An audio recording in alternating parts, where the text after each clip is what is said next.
మీ destination ఏదైనా ప్రపంచంలో ఏ మూల ఉన్నా CN travel explore the world your వే.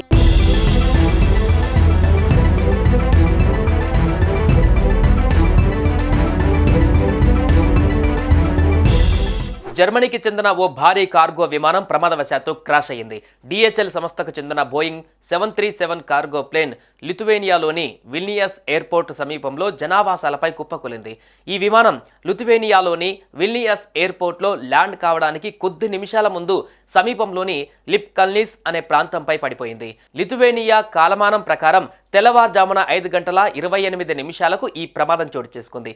అగ్నిమాపక సహాయక సిబ్బంది వేగంగా అక్కడికి చేరుకుని చర్యలు చేపట్టారు. ఈ విమానం జర్మనీలోని లిప్జిగ్ నుంచి బయలుదేరింది. అయితే ప్రమాదానికి గల కారణాలు ఇంకా తెలియరాలేదు.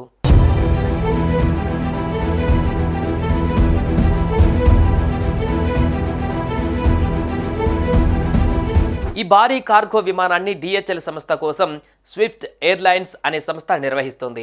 బోయింగ్ 737 కార్గో విమానం జనావాసాలపైన కుప్పకూలిపోవడంతో విమానాశ్రయంలోని మిగిలిన ఎయిర్ క్రాఫ్ట్లను కూడా కొన్ని గంటల పాటు నిలిపివేశారు. మరోవైపు అక్కడి జాతీయ విపత్తు నిర్వహణ కేంద్రం మాత్రం ఈ విమానం కూలిన ఇళ్లలోని ప్రజలు సురక్షితంగానే ఉన్నారని పేర్కొంది. కాగా DHL సంస్థకు చెందిన విమానాలలో అనుమానాస్పద పరికరాలు తరలించేందుకు కుట్రలు జరిగాయని, వీటిని కార్గో ప్యాసింజర్ విమానాలను పేల్చివేసేందుకు రష్యాకు చెందిన వారు పెట్టి ఉండవచ్చని అనుమానిస్తున్నారు.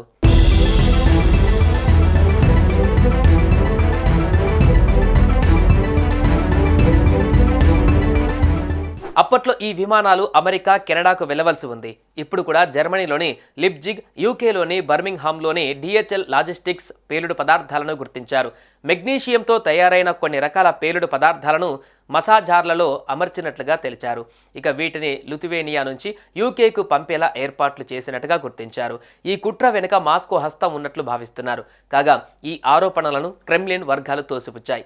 ఈ ఘటనలో పైలట్ మరణించగా 3 సిబ్బంది గాయపడినట్టుగా సమాచారం. అయితే ఈ విమానం 31 ఏళ్ల పాతదని, అందుకే కూలిపోయి ఉండవచ్చని అంచనా వేస్తున్నారు.